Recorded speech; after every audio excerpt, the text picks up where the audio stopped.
નમસ્તે વિદ્યાર્થી મિત્રો, કેમ છો બધા? બધા મજામાં ને? હવે આપણો જે વિષય છે હિન્દી વિષયમાં આપણે ગયા લેક્ચરની અંદર તિરંગા ઝંડા એટલે કે આપણો જે રાષ્ટ્રધ્વજ છે એમના વિશે માહિતી મેળવી હતી. આજનો જે આપણો લેક્ચર છે એ લેક્ચરની અંદર આપણે 12મું ચેપ્ટર છે ભેડિયે કી સુંદરતા એમના વિશે વાત કરવાની છે. આજનો જે લેક્ચર છે એની અંદર આપણે સરસ મજાની વાર્તાઓ સાંભળવી છે ને? વાર્તાઓ ગમે છે? વાર્તા સાંભળવી નથી ગમતી તો ચાલો નથી કરવી વાર્તા. ગમે છે? સારું, તો આજના લેક્ચરમાં આપણે વાર્તાઓ સાંભળીશું, બરાબર? પહેલા ભેડિયે કી સુંદરતા એ પાઠ જોઈ લઈએ. અઘરા શબ્દો આપેલા છે. ભેડિયા એટલે વરુ, બહુત એટલે ખૂબ, આઈના એટલે દર્પણ, સુરત એટલે ચહેરો અને ડરાવની એટલે ડરામણી. અહીંયા જો ચિત્રની અંદર તમને દેખાય છે ભેડિયા એટલે કે વરુનું ચિત્ર છે, એમનો ચહેરો કેવો છે એમના વિશે દેખાય છે. વાર્તા તરફ આપણે આગળ વધીએ. એક ભેડિયા થા એટલે કે એક વરુ હતું. વહ અપને કો બહુ સુંદર સમજતા થા, તે પોતાને ખૂબ જ સુંદર સમજતું હતું. એક દિન જંગલ में उसे एक आईना मिल गया. એક દિવસ જંગલમાં એને એક અરીસો મળી ગયો. આઈના એટલે અરીસો. ભેડિયાની આઈને મેં અપની सूरत देखी. વરુએ અરીસામાં પોતાનો ચહેરો જોયો. બાપ રે, ઇતની ડરાવની એટલે કે આટલી બધી ડરી જવાય એવી ડરાવણી. ભેડિયા અપની ही सूरत से डर गया. વરુ છે પોતાનો ચહેરો જોઈને બી ગયું. આઈના વહી છોડકર વહ ભાગ ગયા. અરીસો ત્યાં જ છોડીને તે ત્યાંથી ભાગી ગયો. સાવ નાની એવી વાર્તા છે ને? ચાલો વાંધો નહીં, આના પછીની થોડી વાર્તા છે, થોડી મોટી છે અને એ વાર્તા સાંભળવાની છે. હવે સ્વાધ્યાય જોઈ લઈએ. નિમ્નલિખિત હિન્દી શબ્દો કે પાસ ગુજરાતી શબ્દ લીખીએ. નીચે લખેલા હિન્દી શબ્દની પાસે એમનો ગુજરાતી અર્થ લખો. સુરત એટલે ચહેરો, ડરાવની એટલે ડરામણી, ભેડિયા એટલે વરુ, બહુત એટલે ખૂબ જ અથવા ખૂબ, આઈના એટલે અરીસો અથવા તો દર્પણ, જંગલ એટલે જંગલ. પ્રશ્ન બીજો છે, નિમ્નલિખિત પ્રશ્નો કે ઉત્તર લીખીએ એટલે કે નીચે લખેલા પ્રશ્નોના જવાબ લખો. પેલો પ્રશ્ન છે, ભેડિયા અપને કો कैसा समझता था એટલે કે વરુ પોતાને કેવું સમજતું હતું. ભેડિયા અપને કો બહુ સુંદર સમજતા થા એટલે કે વરુ છે પોતાને ખૂબ જ સુંદર માનતું હતું. ભેડિયે ને આઈને મેં ક્યાં દેખા એટલે કે વરુએ અરીસામાં શું જોયું? ભેડિયે ને આઈને મેં અપની ही सूरत देखी. વરુએ અરીસામાં પોતાનો જ ચહેરો જોયો. ભેડિયા ક્यों ભાગ ગયા? ભેડિયા આઈને મેં અપની ही डरावनी सूरत देखकर भाग गया એટલે કે વરુ છે અરીસામાં પોતાનો ડરામણો ચહેરો જોઈને ભાગી ગયું. સાવ નાની એવી વાર્તા છે ને? અને એના પ્રશ્ન પણ કેટલા સરળ છે. તો આ બધા પ્રશ્ન છે તમારે લખીને પાકા કરી લેવાના છે. હવે તમે બધા તમારા દાદા દાદી પાસેથી વાર્તા સાંભળો છો કે નહીં? ઓકે, તમારે તમારા દાદા દાદી પાસેથી વાર્તાઓ સાંભળવાની. રોજ સાંજે કહેવાનું એક વાર્તા સંભળાવે. આપણા દાદા દાદી હોય ને એમની પાસે વાર્તાનો ખજાનો હોય અને કેટલી સરસ મજાની વાર્તા હોય અને દરેક વાર્તામાંથી કંઈક આપણને શીખવા મળતું હોય છે. તો દાદા દાદી પાસેથી રોજ વાર્તા સાંભળવાની અને રોજ નવું એમાંથી કંઈક શીખવાનું. આજે હું તમને એક બીજી સરસ મજાની વાર્તા કહીશ.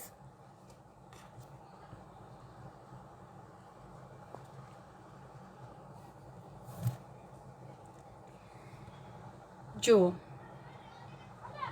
આ વાર્તા હું કહીશ પણ એને શીર્ષક છે તમારે આપવાનું છે, બરાબર? એટલે કે ટાઇટલ આપવાનું. જેમ આપણે ગઈ જે વાર્તા જોઈ એની અંદર ટાઇટલ શું આપેલું હતું તો કે ભેડિયે કી સુંદરતા. એવી રીતે આ વાર્તાની અંદર તમારે ટાઇટલ આપવાનું છે. ટાઇટલ હું નહીં આપું. વાંદરો અને મગર એમની વાર્તા છે, બંદર ઓર મગર. एक तालाब था. तालाब के किनारे एक पेड़ था. उस पेड़ पर एक बंदर रहता था. और उस तालाब में एक मगर रहता था। बंदर और मगर दोनों में अच्छी मित्रता थी। बंदर जामुन के पक्के जामुन मीठे मीठे जामुन खुद खाता और मगर को भी खिलाता था। मीठे मीठे जामुन मगर को भी खिलाता। एक दिन मगर सोचता है कि यह जामुन का जो फल है वो इतने मीठे हैं, तो यह फल के पेड़ पर जो रहता है और ज़्यादा से ज़्यादातर यह फल जो खाता है उनका कलेजा कितना मीठा होगा। कलेजा એટલે काळजू। तो मगर यह सोचता है कि इतने मीठे जामुन, तो यह जामुन के पेड़ पर रहने वाला और ज़्यादा से ज़्यादा जामुन के फल खाने वाला जो है उनका कलेजा बहुत ही मीठा होगा। और यह सोचकर मगर मन ही मन सोचता है कि मैं यह कलेजा खाऊं कैसे। मगर को कलेजा बहुत प्रिय होता है। और जो अच्छे मित्र थे बंदर और मगर, तो उस जामुन के पेड़ पर कौन रहता था? बंदर रहता था ना, तो वो तो मगर का अच्छा मित्र था। लेकिन यहाँ देखो मगर कितना लुच्चा होता है ना। अपने ही मित्र का कलेजा खाने के बारे में सोचता है और मन ही मन मगर सोचता है कि मैं ऐसा क्या करूं कि जिससे मैं इस बंदर का मीठा कलेजा खा सकूं। और मगर तरकीब सोचने लगता है। एक दिन वो एक तरकीब सोच निकालता है और वह तरकीब ये थी कि वह बंदर को अपनी पीठ पर बैठाकर तालाब की सैर कराने का बहाना बताएगा और तालाब के बीचों बीच ले जाएगा बंदर को। क्योंकि बंदर को तैरना नहीं आता, उसे तो उछल कूद करना ही आता है। तो फिर अगर तालाब के बीचों बीच बंदर पहुंच जाता है तो वह वहां से वापस नहीं आ पाएगा। तो एक दिन मगर बंदर को कहता है कि तुम और मैं बहुत अच्छे मित्र हैं और तुम मुझे हर रोज मीठे मीठे जामुन खिलाते हो, तो मैं सोचता हूँ कि क्यों न मैं एक दिन तुमको इस तालाब की सैर कराऊं। तो बंदर कहता है कोई बात नहीं, चलो एक दिन तुम मुझे तालाब की सैर कराना। और फिर एक दिन मगर बंदर को अपनी पीठ पर बैठाकर तालाब की सैर कराने के लिए बंदर को ले जाता है। और फिर मगर ने क्या किया, तो कि बंदर को अपनी पीठ पर बैठाकर तालाब के बीचों बीच ले गया। और फिर मगर ने वहां जाकर अपना असली रंग दिखलाया। उसने बंदर से क्या कहा पता है तुम्हें?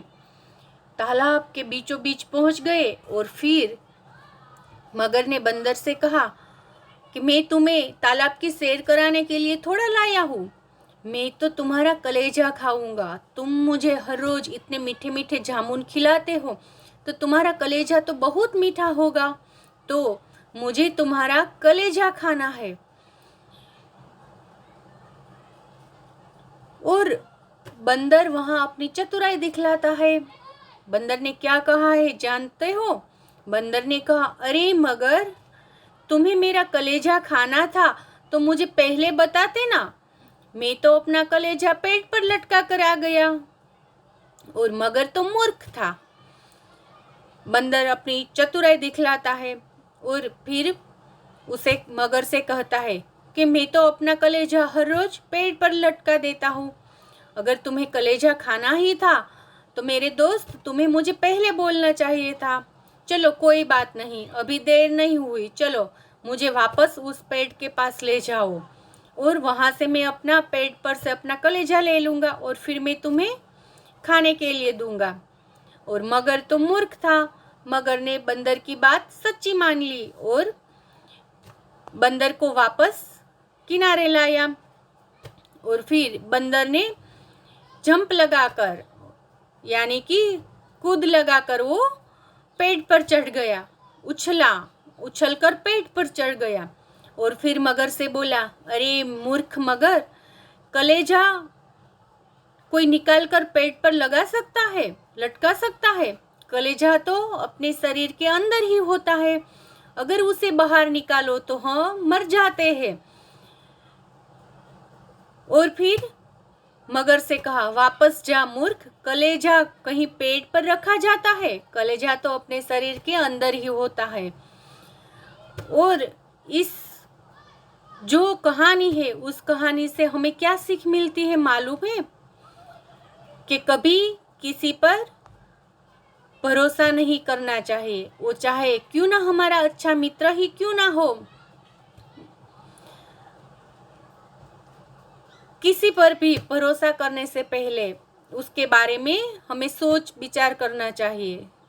सोच कर ही उसके बाद ही हमें ऐसा लगे कि यह भरोसे के पात्र है, तभी हमें उस पर भरोसा करना चाहिए।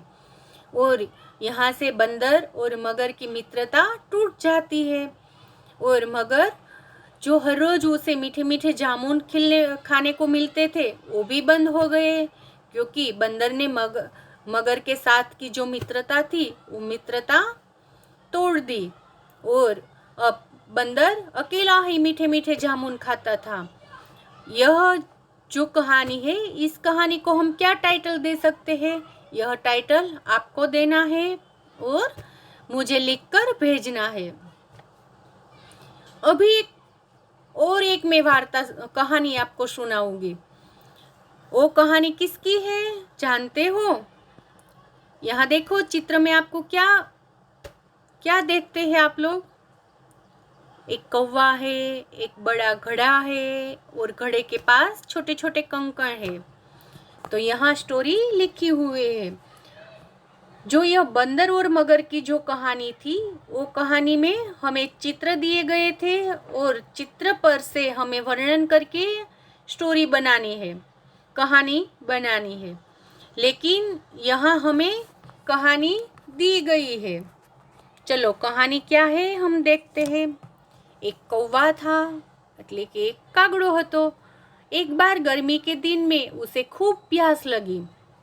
એક દિવસ ગરમીના દિવસોમાં એટલે કે ઉનાળાના દિવસોમાં એમને ખૂબ જ તરસ લાગી। કૌવા પાણી की तलाश करने लगा। કાગડો છે પાણીની શોધ કરવા માંડ્યો। वह जंगल में दूर तक पानी की तलाश करने लगा।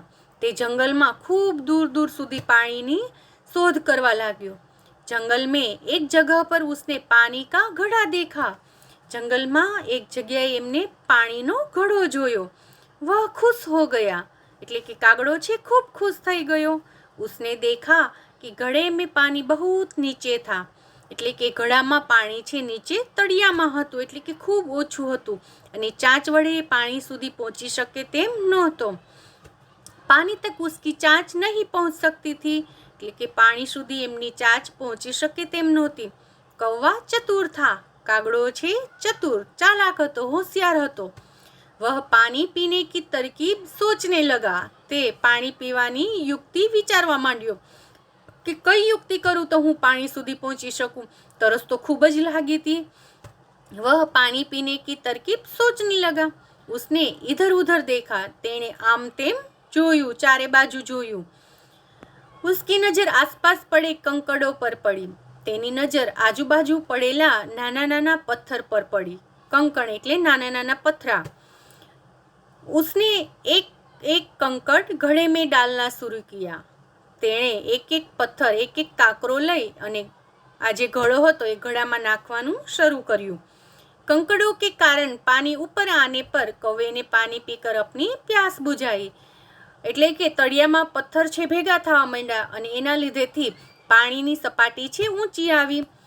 એટલે કે આ નાના નાના પથરાઓને કારણે પાણી છે ઉપર આવ્યું અને કાગડાએ પાણી પી અને પોતાની તરસ છે छिपावी। इस कहानी से हमें क्या सीख मिली? चतुराई से मुश्किल काम भी सरल बन जाता है। એટલે કે ચતુરાઈથી જે મુશ્કેલી ભર્યું કામ હોય છે એ પણ સરળ બની જાય છે। બરાબર? તો હંમેશને માટે આપણે શું યાદ રાખવું જોઈએ કે કોઈ પણ અઘરું કામ હોય તો પણ ક્યારેય આપણે ગભરાવવું જોઈએ નહીં। મુશ્કેલ કોઈ પણ કામ ગમે તેટલું મુશ્કેલ કેમ નથી, હંમેશને માટે એનો ઉકેલ હોય જ છે. પણ આપણે જો વિચારીએ કે આ મુશ્કેલીમાંથી કેવી રીતે બહાર નીકળશું, તો આપણને એમાંથી એનો રસ્તો મળે છે. બરાબર. તો જે આપણે બધી વાર્તાઓ સાંભળતા હોઈએ છીએ, એ બધી વાર્તાની અંદરથી, વાર્તામાંથી આપણને કંઈક ને કંઈક શીખવા મળતું હોય છે. અને વાર્તા હંમેશને માટે કેવી હોવી જોઈએ, તો કે આપણને કંઈક નવું શીખવી જાય તેવી વાર્તા છે હોવી જોઈએ. એટલે હંમેશને માટે જેમાંથી આપણને કંઈક શીખ મળે એવી વાર્તાઓ સાંભળવી. અને આપણા દાદા દાદી પાસે તો એવા સરસ મજાના વાર્તાઓના ખજાના હોય જ છે, તો એમને કહેવાનું કે સરસ મજાની વાર્તાઓ છે આપણને સંભળાવે. બરાબર. તો અહીંયા આ લેક્ચરની અંદર આપણે એટલે સુધી રાખીશું.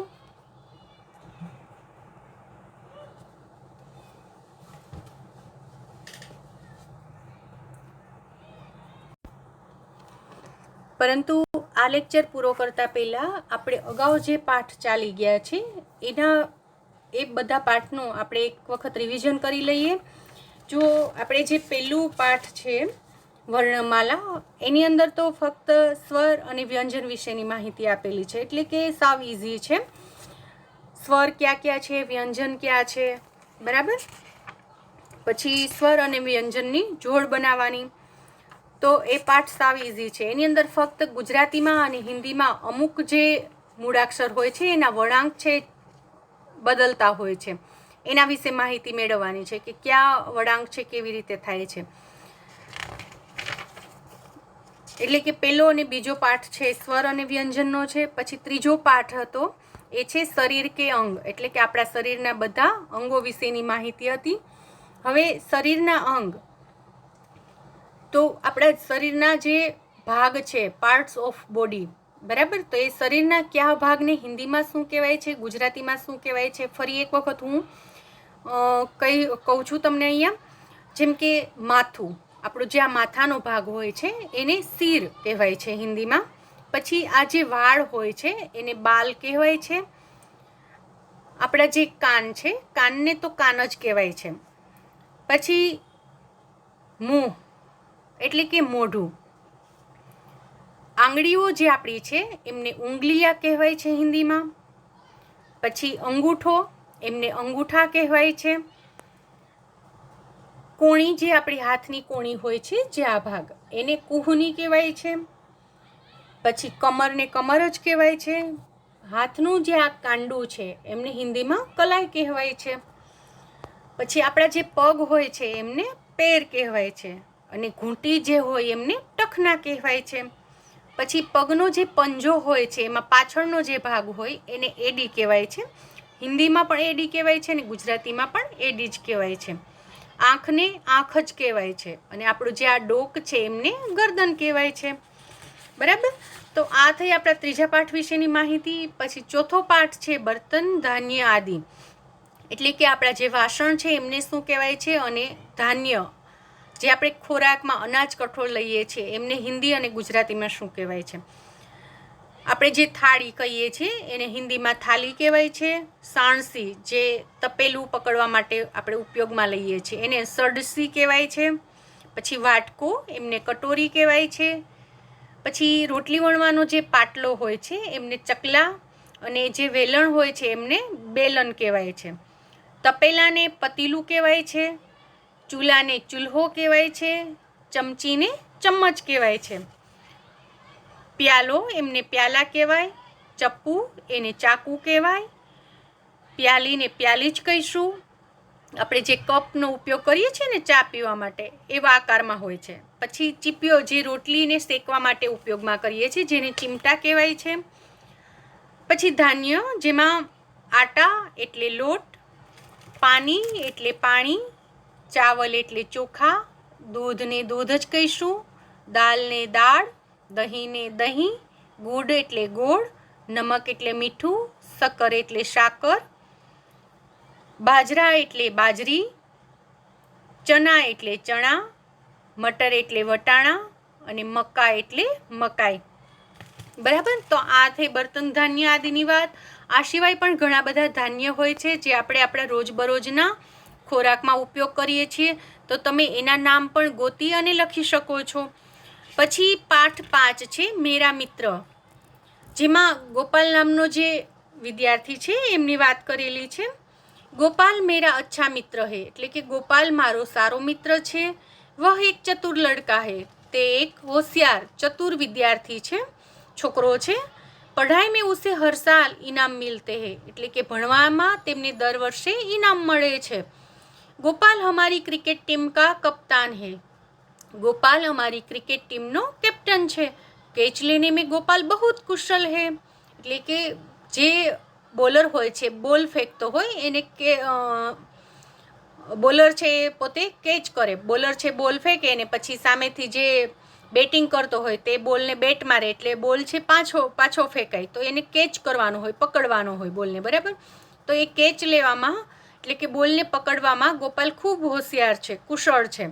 હમ એક દૂસરે કો બહુ ચાહતે હે, અમે એકબીજાને ખૂબ જ પ્રેમ કરીએ છીએ, એટલે કે મિત્રતા છે અમારી વચ્ચે. તો અહીંયા જે ગોપાલ મેરા મિત્ર પાઠ છે એ દ્વારા આપણને શું શીખવા મળે છે કે જેવી રીતે અહીંયા ગોપાલ વિશે વાત કરેલી છે એવી જ રીતે તમે તમારા મિત્ર વિશે પણ વાત કરી શકો છો. કે તમારો કોઈ ફ્રેન્ડ છે કોઈ કાર્યમાં નિપુણ હોય તો એમના વિશે તમે 5 થી 7 વાક્ય લખી શકો. પછીનો પાઠ છે છઠ્ઠો પાઠ શાક સબ્જી, જેમાં શાકભાજીના નામ છે આપેલા છે, જેમ કે મૂલી એટલે મૂળો, ગાજર એટલે ગાજર, આલુ એટલે બટાટા, મટર એટલે વટાણા, બંધગોભી એટલે ફૂલકોબી, બંધગોભી એટલે આપણે જે પત્તાકોબી કહીએ છીએ તે, ફૂલગોભી એટલે ફ્લાવર, લોકી એટલે દૂધી, બેંગન એટલે રીંગણ, ટમાટર એટલે ટમેટું, ભીંડી એટલે ભીંડો, મિર્ચ એટલે મરચું, કરેલા એટલે કારેલું. પછીનો પાઠ છે 7મો પાઠ દીપાવલી, એટલે કે તહેવાર વિશેની વાત છે. દીપાવલી એટલે કે દિવાળીનો જે તહેવાર છે એમાં આપણે બધા શું કરીએ છીએ? તો દિવાળીના તહેવારમાં આપણે નવા કપડાં પહેરીએ છીએ, રંગોળી પૂરીએ છીએ. લગભગ 5 થી 7 દિવસ સુધી આ તહેવાર ચાલે છે. ધનતેરસથી લઈ અને લાભ પાંચમ સુધીનો તહેવાર છે. ધનતેરસથી આપણે બધા પૂજન ને આ તે બધું ચાલુ કરીએ છીએ. દિવાળીના દિવસે ફટાકડા ફોડીએ. બીજો દિવસ છે બેસતું વર્ષ એટલે કે નવા વર્ષની શરૂઆત. ત્યાર પછી ભાઈબીજ, લાભ પાંચમે બધા વેપારીઓ છે પોતાના ધંધાની શરૂઆત કરે છે. હવે આજ દીપાવલી હે, એટલે કે આજે દિવાળી છે. સબ લોગ બહુ ખુશ હે, બધા લોકો ખૂબ જ ખુશ છે. સબને નયે કપડે પહેને હે, બધાએ નવા કપડાં પહેર્યા છે. સબકે દરવાજો પર તોરણ બંધે હે, બધાના દરવાજા પર તોરણ બાંધ્યા છે. આસોપાલવના તોરણ બાંધીએ છીએ, બરાબર બધા. સબકે ઘર સાફ સુથરે હે, બધાના ઘર ચોખ્ખા ચણાક જેવા છે. બધા છે સફાઈ કામ કરે છે દિવાળી પર. બચ્ચે પટાકે ફોડ રહે, બાળકો ફટાકડા ફોડી રહ્યા છે. સબ જગહ રોશની હી રોશની હે, બધી જગ્યાએ રોશની જ રોશની છે. દીપાવલી ત્યોહારો કી રાની હે, દિવાળી છે તહેવારોની રાણી છે, એટલે કે આ તહેવાર એક એવો છે કે જે ખૂબ જ લાંબો ચાલે છે, બરાબર.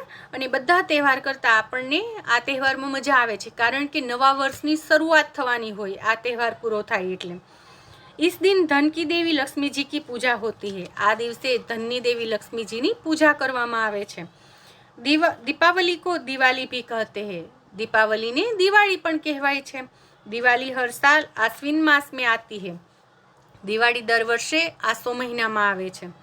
પછી 8મો પાઠ છે એમાં ફળ ફૂલ વિશે માહિતી આપી છે, જેમ કે આમ એટલે કેરી, કેલા એટલે કેળું, સેબ એટલે સફરજન, અનાર એટલે દાડમ, અંગુર એટલે દ્રાક્ષ, સંતરા એટલે સંતરું, મોસંબી એટલે મોસંબી, અમૃદ એટલે જામફળ, ચીકુ એટલે ચીકુ, જામુન એટલે જાંબુ, પપીતા એટલે પપૈયું અને તરબૂચ એટલે તરબૂચ. પછી ફૂલ, ગુલાબને ગુલાબ જ કહેવાય, કમલ એટલે કમળ, સૂર્યમુખી એટલે સૂરજમુખી, ગેંદા એટલે ગલગોટો, ગુડહલ એટલે જાસૂદ અને મોગરા એટલે મોગરો. તો આવી રીતે આ સિવાય પણ ઘણા બધા તમે નામ છે લખી શકો ફળ ફૂલના, તમને આવડતા હોય તે. પછી 9મો પાઠ છે કોયલ, કોયલ વિશે આમાં વાત કરી છે.